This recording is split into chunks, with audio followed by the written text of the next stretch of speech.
Welcome to Season 2 of Dice Jesters. My name is Julie. And my name is Dave. And today, Dave and I will be covering the Game 5 Tribes. We are doing it a little different this season. Instead of me taking things out of the box and looking at items separately, Dave has set up the game, and then I'm going to guess how the game is from there. And Dave, how did we help set up? Wow. I put all the tiles on the table. And Lupin jumps on the table and just has a seat. Wow. Just lays down. It's because he deserves. International law states that if a cat is laying down or comfortable, you can't move them. So I don't know. You seemed like you really wanted to move my Lulumian. I did. I wanted to move him and he wouldn't let me. Yeah, because he was like, wow, Daddy Dave, you're going to be rude to try to move me when I'm so comfortable on these cool tiles. And then also when you were putting the meeple on the tiles, you put some of them laying down and some of them standing up. And I was like, you have to choose one or the other. But it makes sense in this game to have them standing up, and I'll tell you why as we play the game. So the reason I did that, though, was because when you were talking about the list, you had stated that this is like Mancala. Yeah. So why does it matter if they're standing or laying down? Because if I'm going to take it and you'll boop, boop, boop, yeah, then there you go. So it doesn't matter because it's going to end up laying down. So I get where you're coming from, but you'll notice as we play the game that as the game progresses, you can really sit and analyze how you want to move the pieces around.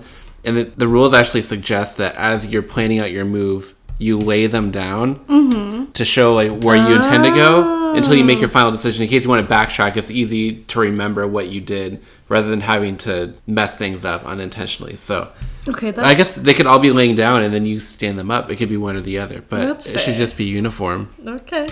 I was not aware of this rule, obviously. But I'm taking a deep breath. I got over the anxiety-ridden setup of this game. And let's talk about it. What do you think? Looking at the board, looking at all the components, what do you see?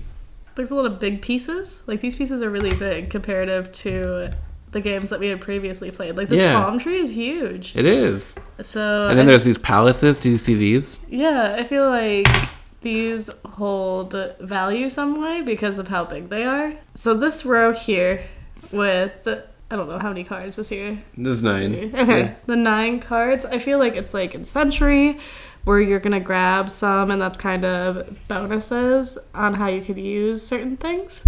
And then at the top, I feel like it's like Century, where those are the beings that you want to grab. Well, we played Century Golem Edition, so those would be like the golems that you're trying to collect.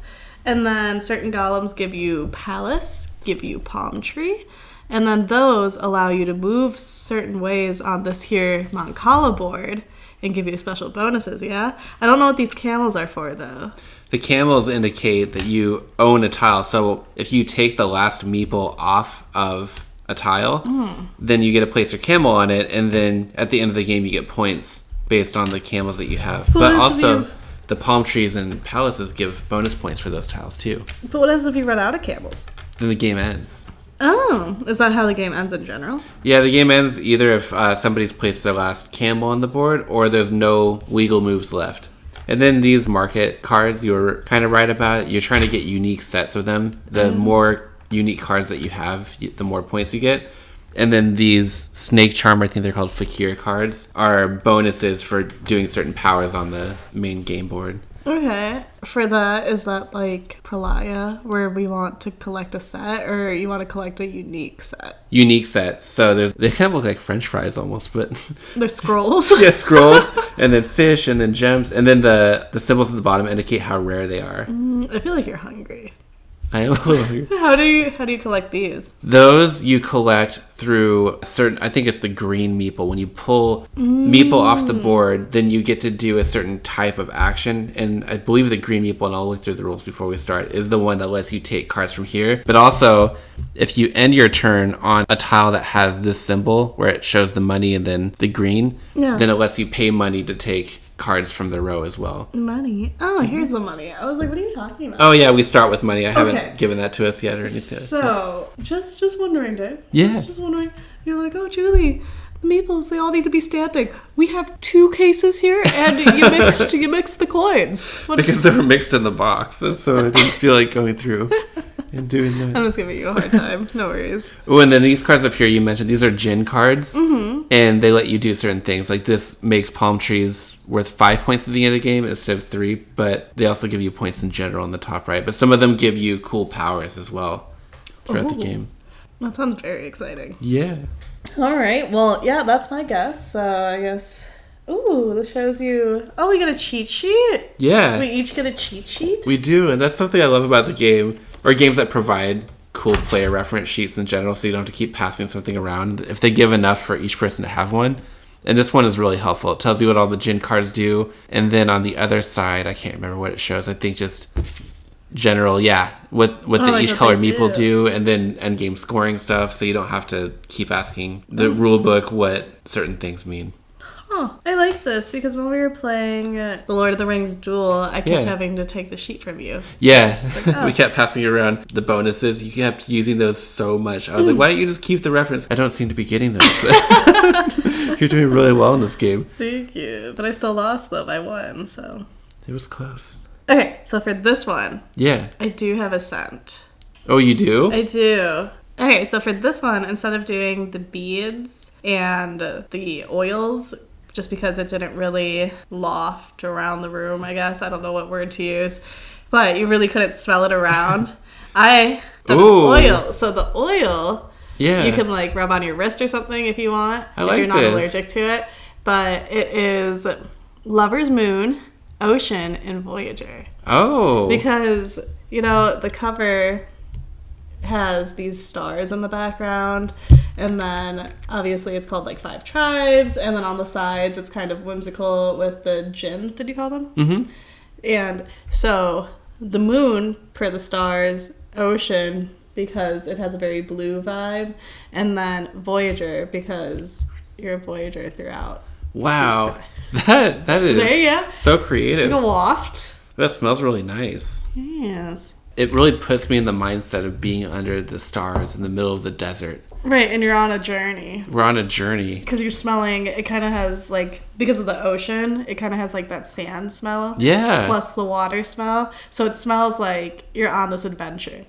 And that's what I went for. I feel like you this really is nailed it the with pinnacle this of any scent that I come up with this season.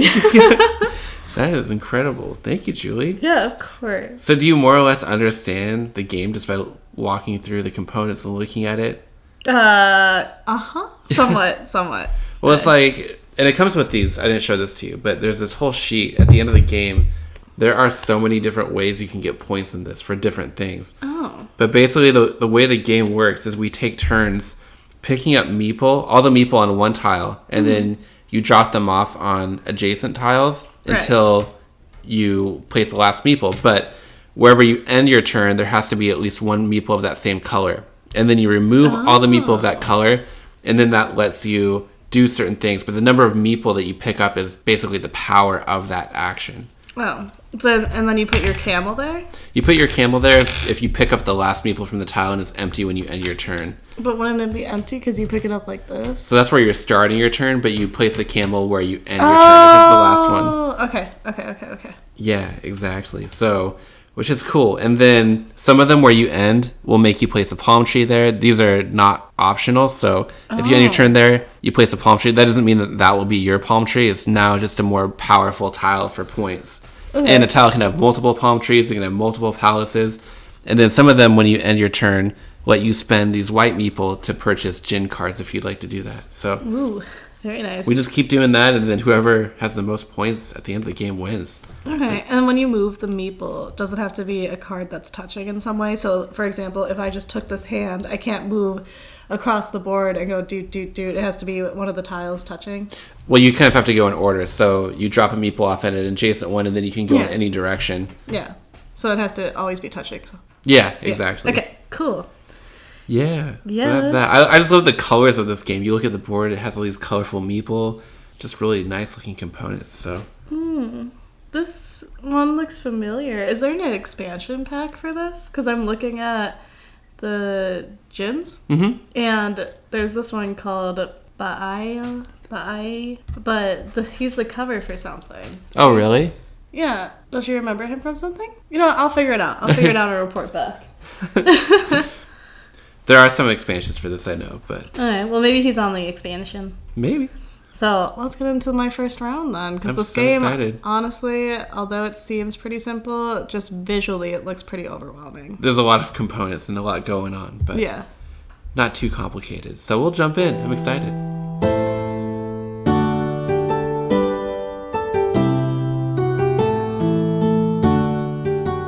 Well, we are back after my first round. I lost by 2 points. And I think that was really good, because what game was it that we played where we had played the first round and I just didn't comprehend it at all, that I lost by a skyrocketing amount? Like, the gap was very large. I don't remember what game that was, but it rings a bell. I can't remember either. In a game where the score was 195 to 193, it's almost as if you wonder, did I miscount something along the way? Because that's a really small number of points. I really think I did, because the whole time I was staring and counting and doing the calculations because they're all in front of my face. Was your brain just exploding with mathematical equations in this? Mathematical equations? No, just adding. That's an equation to me. I'm not very mathematically minded. Yeah, so there was a few things. So I know that I teased you with the meeples, where I just put them out, and you had stated, they need to be either all up or all down. And when we were playing, because you had showed me, if you put it down, then you know where you moved. But I never needed that aspect, because when I looked at 4 meeple, I already knew where I was ending. Like, I knew how I was getting there. Yeah, and maybe it didn't matter which order you dropped them off in. But the only time I think that maybe that would come in handy is if you're playing where you have it set up to have 2 turns in a row, and you want to set it up in a specific way to then be able to circle back and end your turn on a tile with specific colors there or something. I could see that coming into play. Yeah, maybe. I don't know. I guess it was just the way my mind works that I didn't think it was necessary. But I also work better in chaos in general, though. Better in chaos? Well, yeah. Did you find this game chaotic with so much going on?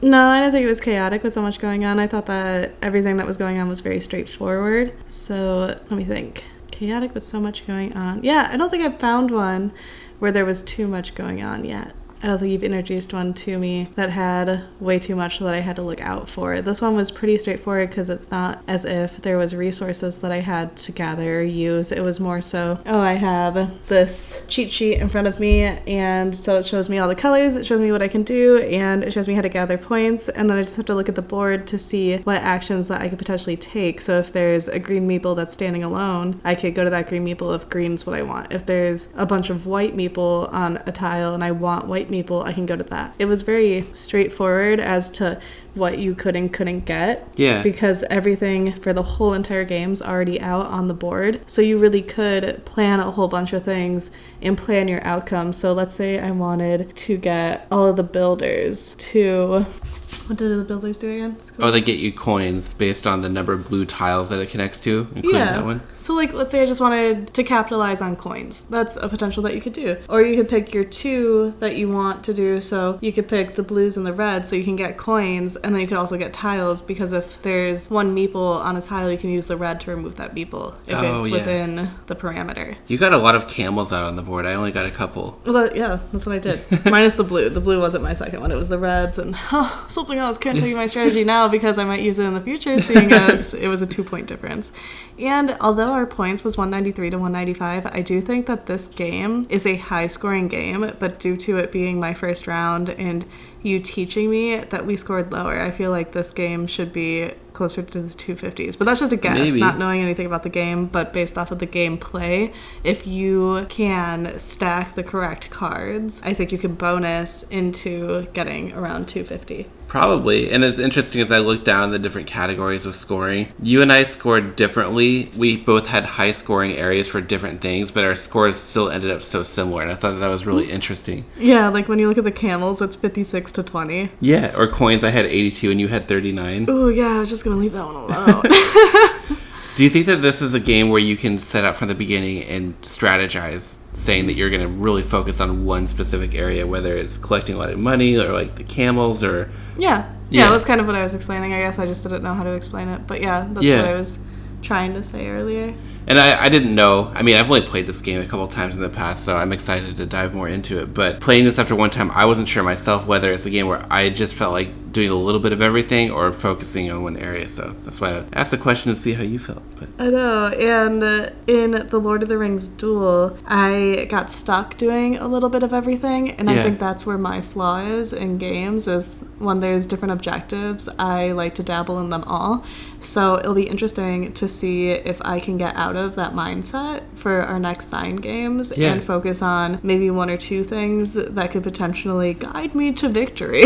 do you think that this game was a smooth first game experience for you in terms of learning it, getting through the first round? Yeah, I think so, because the playing board was just how you had said it. It was like Mancala. Is that why you picked it for me? Because you knew that I played Mancala in the past? Oh, yeah, I guess I forgot to explain that at the beginning. That is why I picked this game for a couple of reasons. One was the Mancala aspect, and I know that you said as a kid that was a game that you really enjoyed, so I thought maybe this would remind you of childhood a little bit. And then Bruno Catala designed this game, and he also co-designed Lord of the Rings Duel for Middle-earth, so I thought it'd be cool to have a couple of his games on the list. And that's how I set up this 10x10 in general, is I've featured a few different designers, and then the last 2 are by Stonemaier Games, so not the same designer, but the same publisher, and I know that they tend to have similar characteristics to their games, so I tried to lump the games into small subcategories. Okay. And did you time this game? I didn't. I don't usually time our first game because we're learning, getting through, like looking at the rules and stuff. I usually start timing them at the second game on. So I think that, what does the box it does say? 40 to 80 minutes, 2 to 4 players, and 13 and up. And I do feel that, let's see, because we started around 10, because I remember looking at the time because I was thinking about lunch.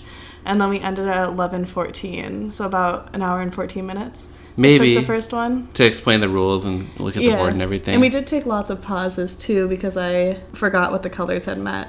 For an example, when I grabbed the yellows, I had asked, oh, what do I do with these? And you stated, oh, you keep them until the end of the game, they're just extra points. And so it was just kind of that. Maybe our next games will probably be shorter than that. Probably. Just because the moving of the pieces are really quick. Oh, speaking of moving of the pieces, I did think it was neat that you could kind of bet for your placement. Oh, the turn order, yeah. Because if you really wanted to go first, you could bet the solid 18. Wow, that'd be extreme. Well, I'm just saying, if you really wanted to go first and really wanted to cement your place in, you could bet the full 18, and then you're first, and wherever you want your next piece for a 2-player game. So that was a cool aspect, especially you could learn how to chain it and try to get 2 moves in a row by, maybe this is just an example, but do 18 and then 12. Yes, you would be wasting a lot of money resources, but then you would have the 2 first moves to you. Locked in, for sure.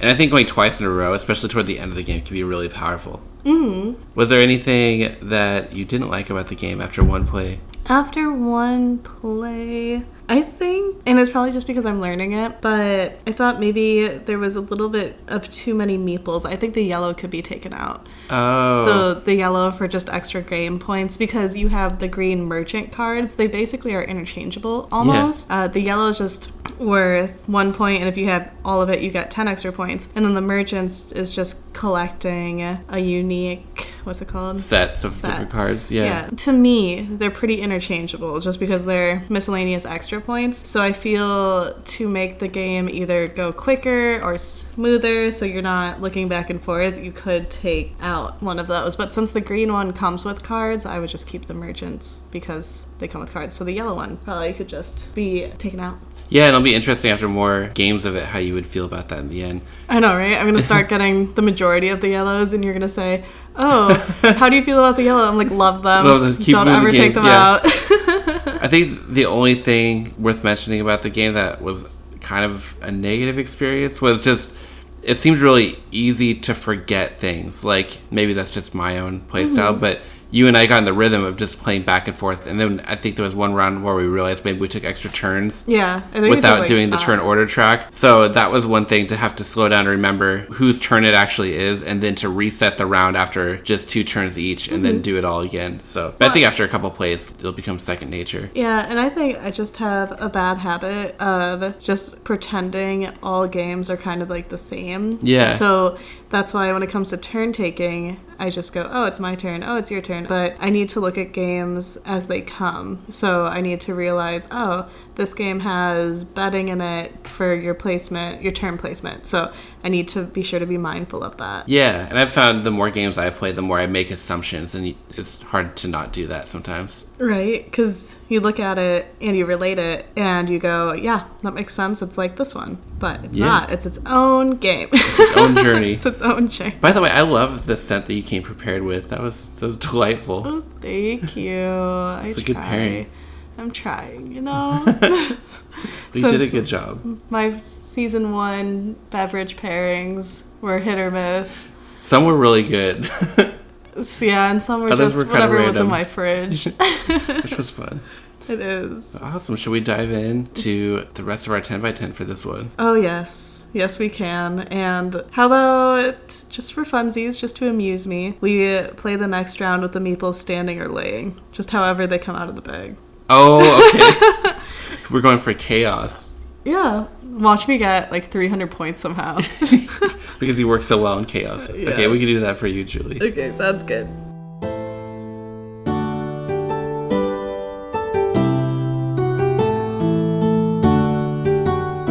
And we are back after our 10 long plays.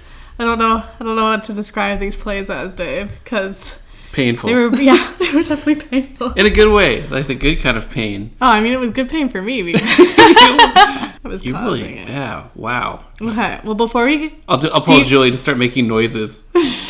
Wow. Wow. Well, before we get into that, though, I wanted to bring up 2 questions that were sent in to us. Right. I know, that's super exciting. So these came through on our Instagram, and they are from Michael. Michael's tag is Bear When Plays Games. And the first question that he asked is, what is Dave and your favorite mechanic in a game so far? And I mean, I love that question, but I'm not really familiar with what mechanics specifically are of the game. So Like the different terms and stuff. Yeah, I don't really know the terminology. Like, what would you say has been your favorite aspect of any game that we've played so far together? I really liked, so I guess San Juan would be the introduction into kind of resource management, or not resource management, but using your cards as resources. And then that was brought back in Spooky Season for the Bloody Inn. And that was an aspect that I really liked because I like that you really have to manage your cards. Ooh. And it forces you to pick and choose between 2 cards. So you're looking... That's exciting. Yeah, it's exciting. It adds a little bit of depth to whatever it may be. I think it levels the playing field in a bit where it makes the game strategy based because let's say that you also have good cards in your hand, but those cards cost a lot, so you would have to use your other cards as resources to get that card. And it would kind of depend on what strategy you were going for. So, Ooh. Yeah. That's awesome because that actually is one of my favorite things too. And I was oohing and ahhing because as I look at the shelf behind us, there's a few games I'm excited to show you. Race for the Galaxy is a game I think you're really going to love. Deus, I haven't played yet, but it does have a multi-use card aspect where you're building cards and then building an engine. And then actually on this 10 by 10 challenge, Bruges is a game that you use cards to pay for things or to do multiple things on a turn. You have to decide how you're going to use that card. So sounds like a game you'll probably like. Are you saying that that's your favorite mechanic too? It's one of my favorites. I have so many favorites. It's hard to narrow down just one. And I was trying to think, do I talk about my favorite mechanism that I've seen in games that you and I have played together so far? If that's the case, probably deck building. And specifically deck building where there is a moment of the game where you have to decide when to stop building your deck and start accruing points or using it to actually do something to win the game. And I love in Dominion that there's that moment of the game when you stop buying the action cards and the money and just start hoarding those victory point cards. And the timing of that is really interesting.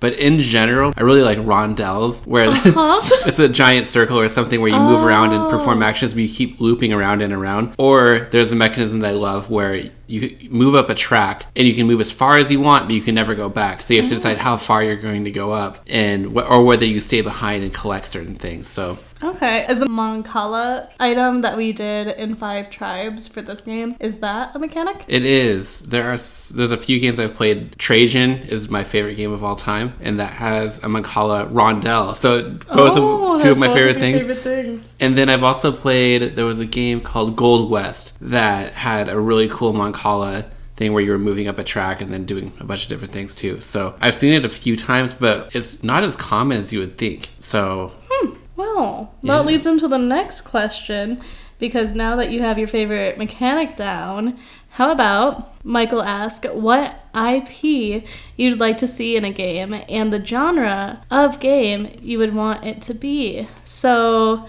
I had to ask him what IP meant because I had no idea, but basically intellectual property. So his examples were like Harry Potter, Sailor Moon, Sabrina, etc., or Lord of the Rings that we had just played. Yeah. And then what genre? So is genre like a mechanic? Yeah, it could be just the type of game. Basically, just maybe you could just describe what you envision that game to be. Maybe I could fill in the vocabulary if I could think of something that relates to it genre-wise for games. Okay, yeah. Sorry, Lupin is just really grooming my hair right now. He does this whenever we record. I know. Whenever we sit down, he'll be in the middle of doing something, off sleeping, doing cat stuff. Then he hears this recording, and he always wants to come and join the party. I think Lupin's would be a grooming game. Yeah. You would have to collect strands to groom. Because he's just bundling all of mine up and just, oh my goodness.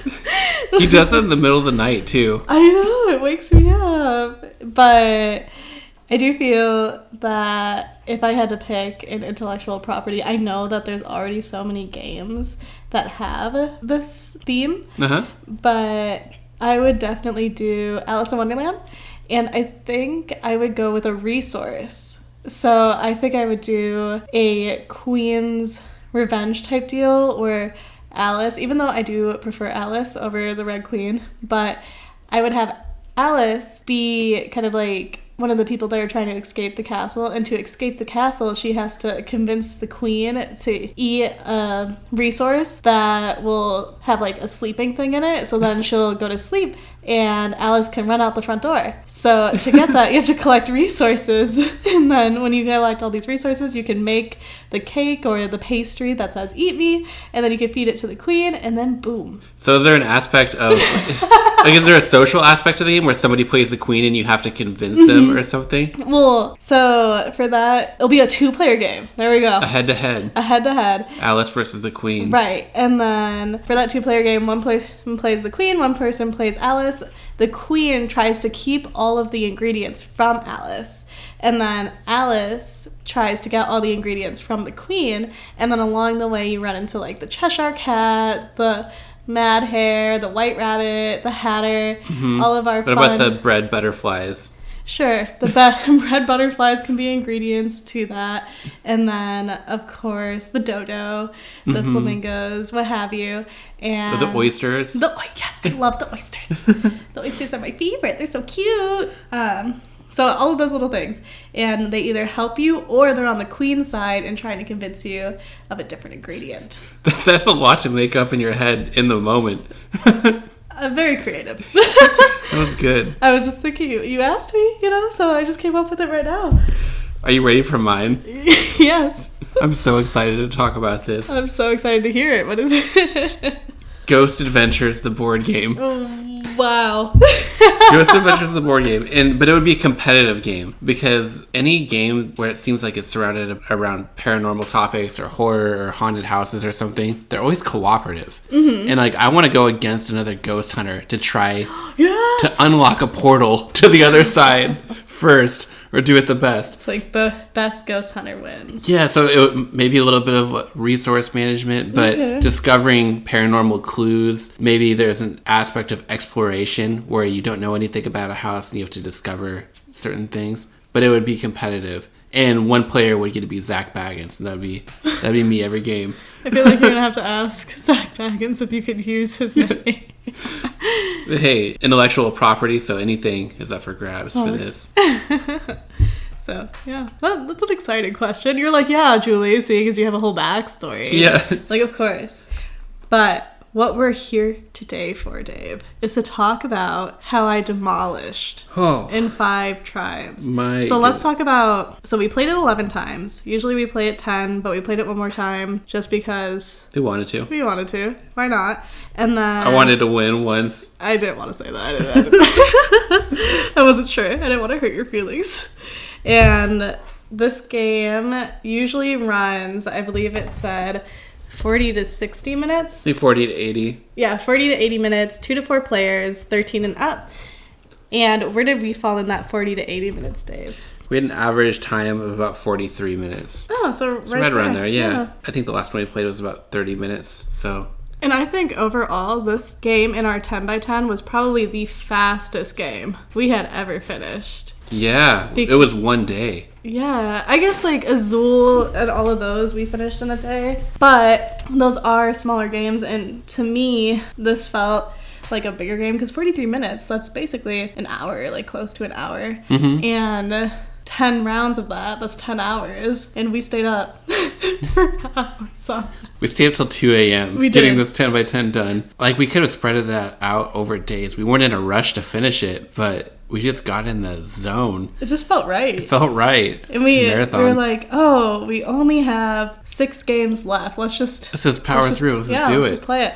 And which was fun. The aspect of that kind of makes me laugh, and I kind of feel like I got an advantage is because you know how when you get on a streak or whatever, you play that streak and you stay high on it or whatever. Yeah. Since you were losing, maybe it would have been beneficial to wait. To take a break? Yeah. Well, that's why we wanted to come back to it today, a day later. I wanted to see if I could beat you, and I didn't. You won by maybe 15 points or something. Yeah, it was like 205 to 180 something. Yeah. Something like that. It gets depressing as I put specific numbers out. So there was one critique, or I'm not quite sure what to call it, one piece of feedback, remember, that I initially gave. Yeah. That was, we don't need both the yellow and the green. Remember, after my first play, I said that they both are kind of interchangeable? Oh, right, the meeple. Yeah. After playing it 10 times, I no longer feel that way. You're like, yeah, Julie, because you monopolized on the green. You did. I feel that the yellow is just there to get points, but if you get a gin, it'll be helpful because it makes the yellows worth 3 points each. Yeah, and then you get that 10-point booster if you have the most. Mm-hmm. Wow. Yeah, the green meeple that give you the market cards, you really focused on for most of the games that we played. Yes. Yeah, those market cards, if you got all 9, which I did, that was my goal, you got 60 points. Yeah, that is a lot. I do think that the market cards is really an area that you can't ignore. Like, that can give you so many points. Mm-hmm. In our last game, I think on your first turn, you managed to get a bunch of cards because you landed on a spot that had 4 green meeple. So you got 4 cards, and then it also let you buy cards. Mm-hmm. So in that first turn alone, you probably, I don't know how many points you would have had. Oh, how many points I would have had? Yeah. I had 4 different ones, so it would have been 13. Oh, just 13. Okay. Mm-hmm. But by the end of the game, you had a whole set of 8, which gave you, 50 points? Mm-hmm. Yeah. So, what do you want to dive into first about this game? Well, the Mancala aspect, I like that it kind of made it, I don't know what word to use, but it made you have to think more. Yeah. Where, sure, it might have been luck of the draw because it was coming from the bag, but from there, depending on what tile you wanted to land on, that's where you had to think. That's where you had to put your strategy brain to work and figure out where you wanted to move meeple, on what tile you wanted, and what you were going for. So naturally, as you look back at everything I did, I was going for all of the greens. Yeah. And it seemed like you more so wanted to place your camels and... The gin cards. Yeah. I love the gin cards. And I think that's just kind of what you have to decide after you look at the initial setup of where all the meeple land. Yeah, I think so. And then there's the aspect as well of which meeple to drop off along the way. Because if you have 2 turns in a row, you can set yourself up for 2 really strong turns. And on the flip side of that, if your opponent is going after you, you don't want to leave a meeple behind that you know will benefit them a lot. So there's so many layers of thinking through every single move that you make. And every turn in this game feels meaningful. Like, anytime I take a turn and I don't feel like I got a bunch of points from that turn, I feel like I kind of wasted that turn. You know what I mean? Mm-hmm. No, I completely get that. And there were times that I saw blue meeples, and you had usually gone for the blue meeples.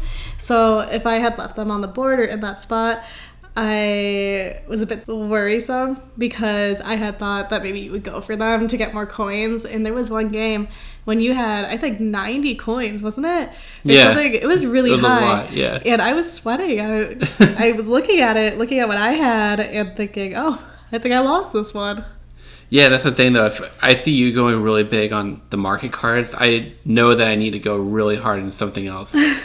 And most of the games, it was for me, the camel's putting those out because you get points at the end of the game for each tile that you have a camel on. Mm-hmm. And then getting palm trees and palaces on those tiles. And there's some gin cards that let you put additional ones out there. So I would try to find a way to get a bunch of those on the board and score a lot of points by the end. There was that one game that we had played when my oasis literally was a tropical paradise. You couldn't even put any meeple on it because it was full of palm trees. You could have put a meeple on vacation. What did you think about the turn length in this game? Did you feel like it moved pretty quick? Or do you think that maybe this is prone to analysis paralysis? And that's been an aspect that I've heard people criticize this game, that because there's so many things that you have to think about, that it can make it so turns really crawl to a halt, to the point where you might wait forever for your turn. I guess, how did I do in this game? Did I keep the pace moving pretty well? Did it feel like still a pretty quick game, or did it feel long and dragged out because of all those convoluted aspects? Oh, Dave. Okay. Your moves were, let's see. What word? Medium length, I guess? Like, it wasn't too long. It wasn't too short. I would say there was thought put into some of them, and then some of them you already knew what you were going to do, so you already moved, because I didn't move the meeple from whatever square you had already planned out. The aspect of the turns that I would say made waiting a little difficult would be the turn player counters, because the player markers would switch every single round. There's 4 turns, so 2 for each player, or 1 per player depending on how many people are playing. And for that, it was, I'm trying to find, because I'm not mad at you, but sometimes you would have 2 in a row, and then you would take 3 turns, and I would go, Dave, you already took your 2 turns. Move your player marker. Move it. And then you would go, oh, well, I'm going to move it at the end. But then the next round, you would move it in the beginning. And then the next round, it would be back and forth. It would go me, you, me, you. Yeah. And it would, when it got to your turn, you would go for a second turn. No. And I was like, Dave. That is the one thing about this game that really throws me off, and really the only con I can really think of, because everything else I really do love about this game. But the turn order, how that changes every round, I don't know, it just really throws me off. It really throws me off. Because there might be a couple of rounds where we do the same order, and then the next time is different. And I don't know, I also get lost in thinking about everything that's going on, mapping out my turn. Time just kind of slips away, and then I forget, hey, did I already take my turn? Do I need to do something? Mm-hmm. I don't know. It just, if you are AP prone, maybe this is one to go in knowing that there is an opportunity. I think really with 3 or 4 players too, it could really heighten, because if you have to wait for 3 other people to take their turn before yours, and everybody's stopped to think through everything, that might be a pretty long game. Yeah. Especially, so with you and me, it ranges for the shorter side, just because you and I both know one another's play style, and we tend to be opposite in play style, where we usually collect separate things from one another. But if you're playing with somebody who wants the same things as you, so if you were going for the greens and we were both going for the greens, our moves would take longer, because I would have just taken the greens, and then, you would have been trying to figure out how to also get some greens. Or maybe I took the one you wanted, and now you have to figure out a different play. Yeah. So then you have to rewrite all your turns. I have heard of some people that have house ruled taking out bidding for turn order in a 2-player game and just going back and forth. Yes. And I don't know if that would be just a better experience. I almost think that it would be. I think it would be too. But then also there is the aspect of how much are you willing to pay to make sure that you go first. And the fact that money is points at the end. So I don't know. I would be willing to try it without it and just see how it went. Well, the first time we played it, you and I, since we aren't used to the whole bidding for place type mechanic, right? Right? It's a mechanic? Yeah, it is. I am learning. Turn order bidding. Just wait until I become the board game master. I think you already are. No. But the turn ordering, when we went through our first play, we went back and forth a few times. We had more than 4 turns prior to ending that round. Do you remember that? Yeah. And so it all kind of got jumbled. It was a bit odd. It took us a second to catch on. Yeah. I guess the only part where it naturally needs a pause is because you do need to reset those market cards and the gin cards. So we had to figure out a way to do that every 4 turns, and that might be hard to track. The turn order does help with that. Or you could just do the same turn order every single round and then switch who's the first player or something. There might be a way to do that. Like rotate first? Yeah. Okay. Yeah, I can see that. Or you could just put it in the bag every single time? Yeah, that's true, and then randomize it. Yeah. So what did you go for? So we all know that I went for the greens. I loved, again, the gin cards anytime those came out. And although I do wish that there was a little bit more gin cards in the game, because when you see the same ones over and over again, some, I think in a 2-player game, are a little bit more exciting than others, maybe. Yeah. So I know that there are a few expansions out there for this, and I would love to see what the expansions do in terms of adding more gin cards and cool things going on. Powers. I love any game that gives you special abilities or things that you can focus on, or new ways to score points. I love that. Yeah. And, of course, I'm going to say it. What? The art. Oh, the art. Commenting on the art and graphics. It's a good thing to talk about. I really enjoyed it. And the one gin, let's see. The one where you could place the palm tree on any oasis, I really liked it because it reminded me of other games. It kind of reminded me of the Century Golem edition. Wait, how so? Because it just has like that look where it's a creature made out of elements. Oh, okay. I see. It's a forest. Like a fantastical setting. Yeah. And I love fantastical settings, so. It's really cool to look at those. I also love the meeple on the board, just the colorful meeple everywhere and picking those up. It's a lot of fun. That confused me a little bit. Really? How? Yeah, so that's a good aspect to bring up, thank you. When the palaces, the oases, our camels, and the meeples were out on the board, I did get confused a few times with especially your camels because you were playing the blue, and it ever so slightly blends in with the blue meeples. They're 2 different shades of blue, but when there's a big cluster of all the different colors and palaces, oases, and the board's really full, it's kind of difficult to differentiate between the 2 when you're trying to make your moves, especially, for example, when my island became an island paradise. Now there's meeples hiding on my side that maybe you can't see from your side because it is a bigger game. So. Oh, okay. Well, that makes sense. And also, I think just colorblind friendliness in general for this game, because the meeples aren't differentiated in any other way other than the colors. So that's something to be aware of as well. Yes. Julie. Yes, Dave. Are we keeping this to play, or are we trading this away? You know what? We're keeping it to play.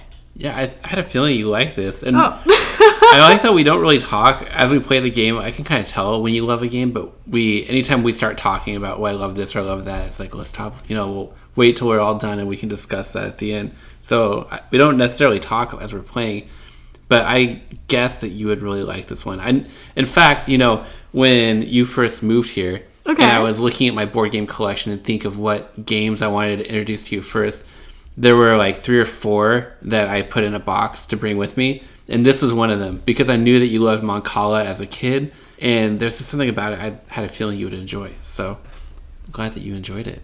And thank you for playing with me. And yeah, thank you. I think another way to tell too is this is so sad. I think it's a little bit sad. But usually if I win or lose on the game. Yeah, you have more fun when you're winning. That's for sure. There have been a few that we've played that you can't beat me in, and you never want to play those games. Yeah. But Parade's one, though. Parade, I lose at a lot. Yeah, I think you've won that game just a few times. But yeah, so even if I lose, depending on the game, the theme, and how it's played, I still might like it. Because I wouldn't give that one away. Of course not. So thank you so much for showing me this game, Dave. Of course. And staying up with me until the bright hours of the morning. Yeah. Trying to get this 10 plays done. And thank you so much for listening to our podcast this week. We would love to hear if you've played Five Tribes, or if it's a game that you're looking forward to playing, or if it's on your wish list. Or if you have any questions, feel free to send them to us on Instagram. Our Instagram is Dice Jesters. You can also email them to us. Our email is thedicejesters@gmail.com. We also are on Patreon as well. If you would like to join us there, you can see some exclusive content that we don't share on our Instagram, YouTube, and or TikTok. And that exclusive content ranges from things that we do outside of playing board games to Lupin videos to the episode art being released ahead of time, and of course some bloopers. As the dice comes to rest, the jesters' cheerful laughter fills the room. Until our next episode, may luck be on your side.